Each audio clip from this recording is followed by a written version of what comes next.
explain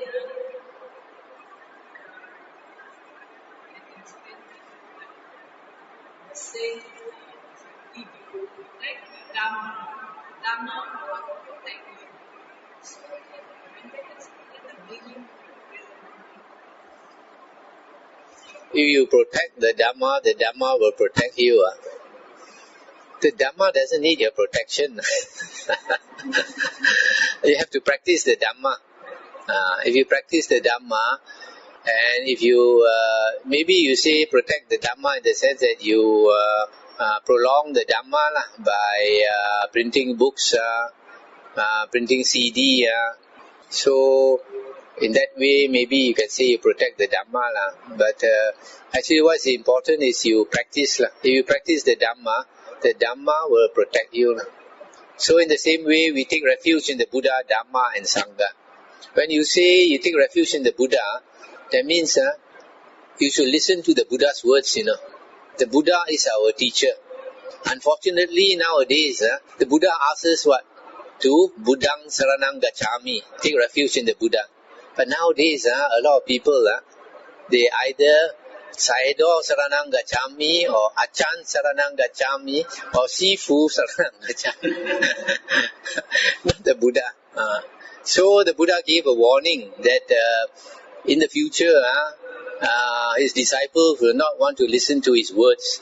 They will listen to the words of disciples. That means later monks. Then the Buddha said, because of the neglect of the suttas will disappear. So if you want to protect the Dhamma, must protect the suttas. Propagate the suttas. Don't propagate later books like the Abhidhamma, the Visuddhimagga, the Mahayana Sutras and all these things. Those are later books. So that is taking refuge with the Buddha. Acknowledge the Buddha as our only teacher. Because in the suttas, the Buddha said, if any monk says that the Buddha taught such and such, the Buddha said, don't accept and don't reject.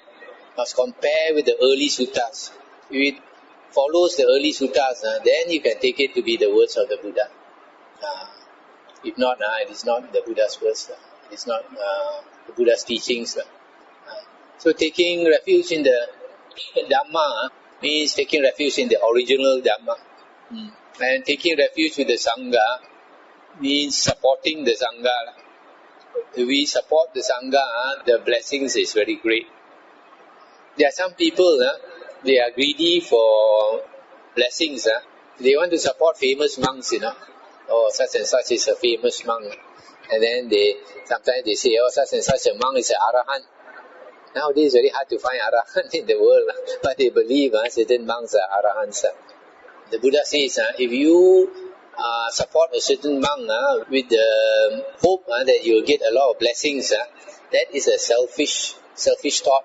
And because of your selfish thought, your merit is less. But if you give to the Sangha, to support the Sangha, doesn't matter which monk, if your intention is to support a Sangha. For example, you support a monastery. A monastery is a place for the Sangha to dwell. When you support a monastery, the blessings is very great. Even the monastery may have 2 monks. And some people think 2 monks is not a Sangha. It's not true. Because what?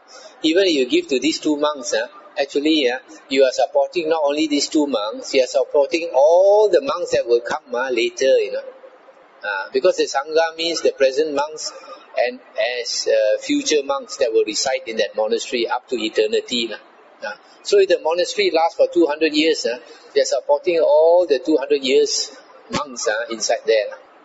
For example, you help to build a hall, and then all the monks who stay there will be using. Not only the monks, the nuns and the lay people all will be using. So you benefit a lot of people. That's why the Buddha says, you support the Sangha, the blessings is much more than supporting a particular monk. And the Buddha even goes to the extent a group of monks are corrupt. They are not practicing well. But if your intention is just to support the Sangha, then later maybe some good monks will come again in the monastery. This Sangha sometimes is like the share market, rise and fall. There are good monks, there are bad monks. Good days and bad days.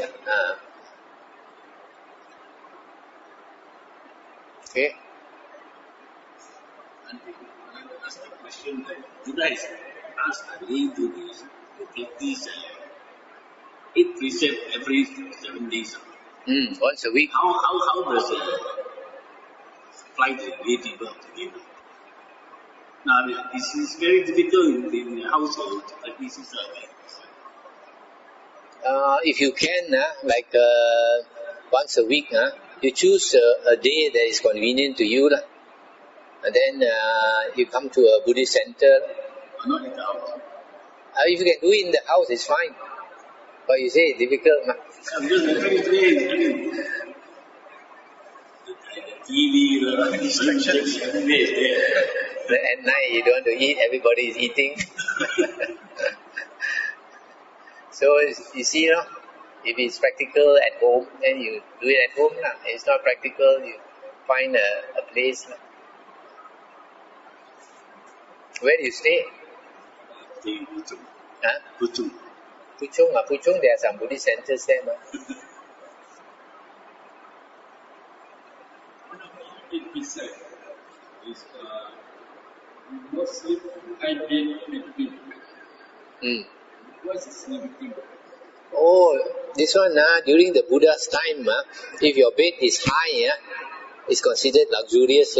If your bed is very broad, also considered luxurious. But now, modern standard, slightly different. So you must adjust. So, what is considered like nowadays are considered luxurious. You don't use. Like during the Buddha's time, monks not allowed to use, say like a mattress, tilam, with cotton. But nowadays cotton is extremely low class. Nobody wants to use cotton already. Yes, Buddha's time is different. Buddha's time, even cloth, very hard to get. That's why monks, they have to find pieces of cloth and sew it together to make a robe. Because last time, Buddha's time, you don't get cloth, Even string also you cannot get. You must make string first. After you make string only, then only you think of making the cloth. So, things change. So, nowadays, what you consider, is for example, if your tilam is 9 inches, with spring and all this, that is luxurious. Don't use that. If you use 2 or 3 inches tilam, I think the Buddha won't mind.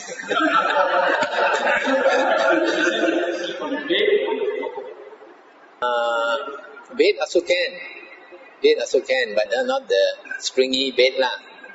No good for your back anyway. Use ordinary wood or metal one.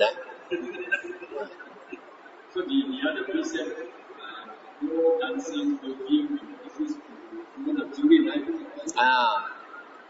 Yeah.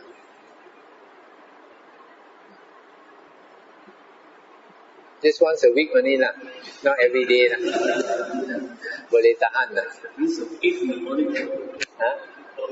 Starting from 6 in the morning. Sunrise. Sunrise is about 7. 7 until next morning 7.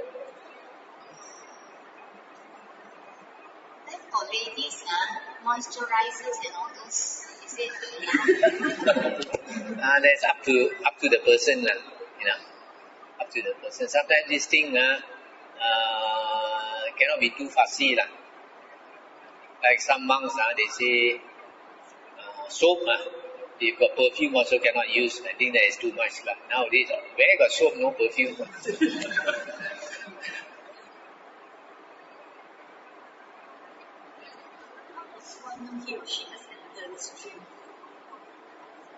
How does one know that a person has entered the stream? When a person has entered the stream, he has attained right view. So when you have attained right view, you have the vision of the Dhamma. When you have the vision of the Dhamma, that means you see impermanence. You see impermanence. When you see impermanence, you realize that life is very uncertain. Very uncertain. Because things will change anytime. So because of that, there is no security in life. Just like yesterday, Brother Chang told me his 32-year-old son just passed away on a motorcycle. One car simply came and smashed into him. So he sakit hati lah. So, but life is like that lah. Things like this happen, we have to accept it lah. We don't accept it, we go crazy lah. We think about it. So if you have right view, then you become very interested in the Dhamma. You don't think of becoming a billionaire anymore. So you're also not interested to go to Genting Island or Macau Casino. Even going around the world, touring and all these things, you become very interested in the Dhamma. So your friends will find that you appear a bit queer. Last time always join us, now don't want to join us happy hour. So then you will keep your precepts. Actually these precepts, the Buddha says, when a person has Aryan precept, it doesn't mean that if a person is an Arya, he cannot break the precepts. Minor precepts, even an Arya can break. But the characteristic of an Arya is that the Arya is very straightforward, very never hide anything never hide anything. So if he has some fault, he will acknowledge it and he will tell it to somebody. He doesn't hide all his bad points. And you have confidence, saddha or faith in the Buddha, Dhamma and Sangha. Then if the path changes to fruit, then the Majjhima Nikaya Sutta 48, Kosambhya Sutta, I give of Sotapanna fruit. I guess basically that's all. Other things you cannot tell. For example, you will never be reborn in the woeful plane again. And you have a maximum of 7 more lifetimes in samsara. So these things you don't see. In the present times, there are still Aryas. The Sotapanna and Sakadagamin, there should be many. But the Anagamin and Arahan, very hard to find. Arahan may not have. God also maybe 1 or 2.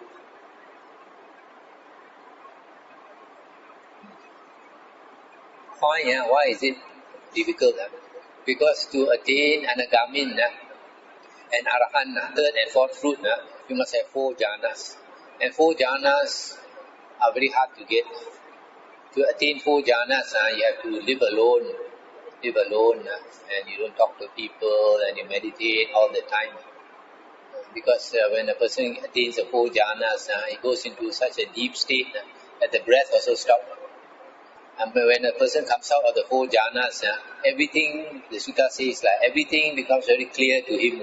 He can understand everything. And often psychic powers come. He can see Deva, he can talk to Deva. But nowadays, a lot of people, they go for meditation retreat, and then they come back, they say the teacher, they say they got 4 jhanas, got 8 jhanas.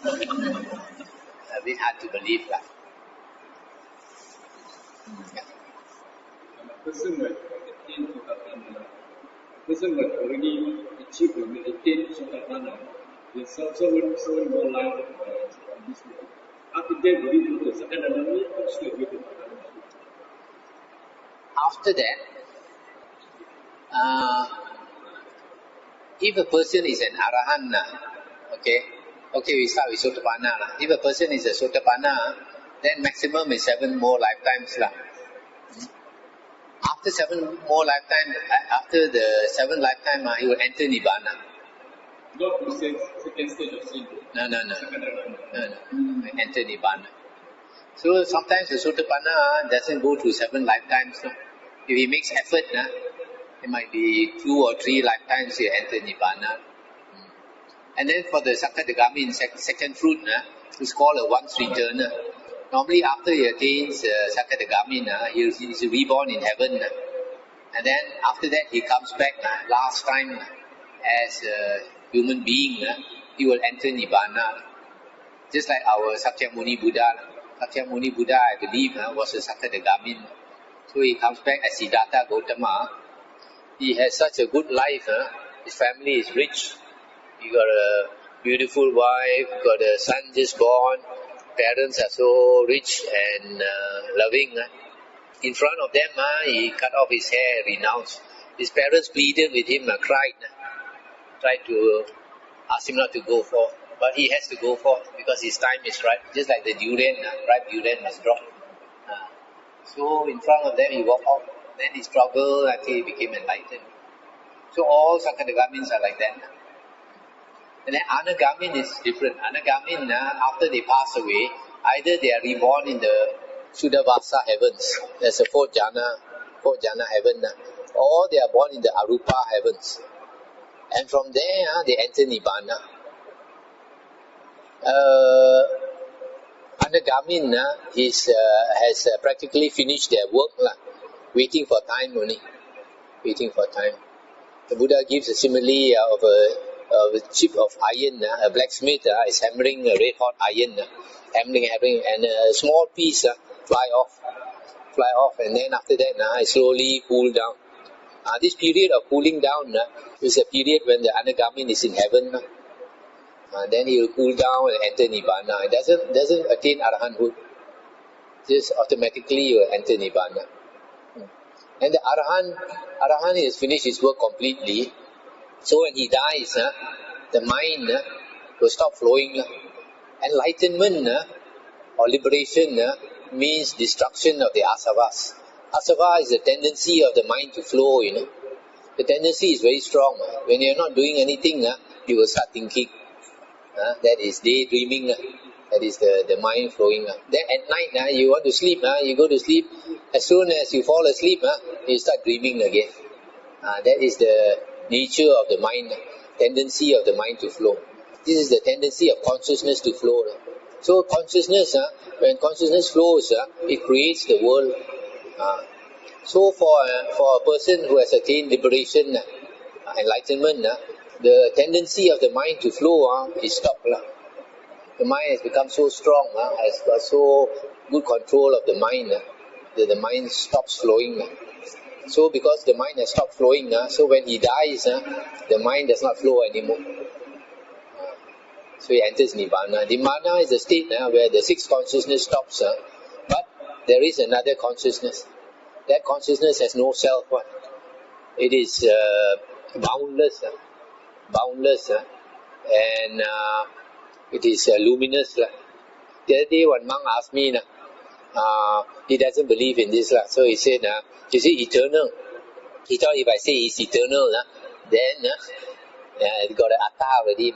But this consciousness is not the normal sixth consciousness. When the sixth normal consciousness flows, you have time, you have space, you have the time dimension and the space dimension.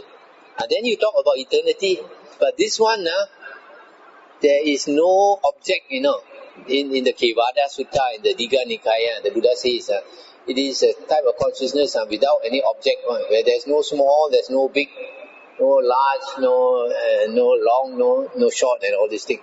So, because it is a different type of consciousness, you don't talk about eternity. There is no time element, no space element.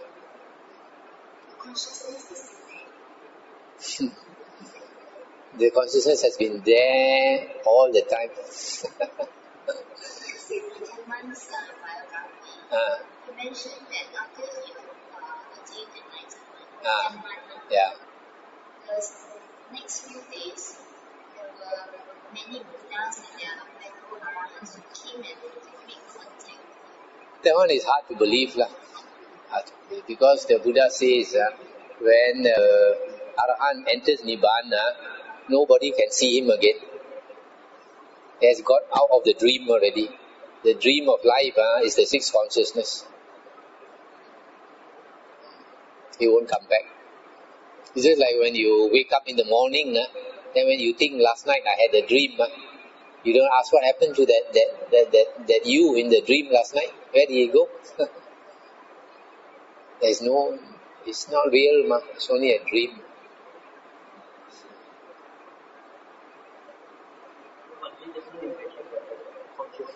Mm.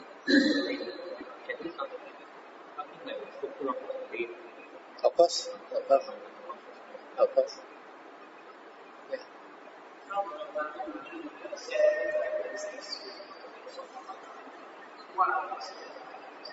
Oh, I do have Einstein memory.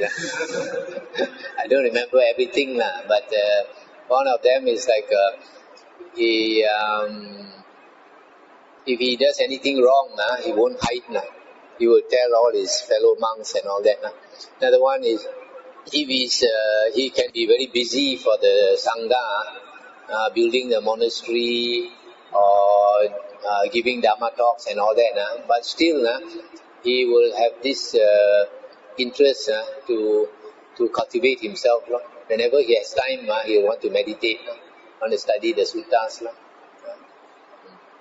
And then another one, if the Dhamma is being taught, then he will be very interested to listen whenever the Buddha's Dhamma, the Sutta are being taught. He will pay attention, and then he will have a lot of interest in the Dhamma. He will be inspired by the Dhamma. Then the other four I can't recall. But in some of my talks I have mentioned it.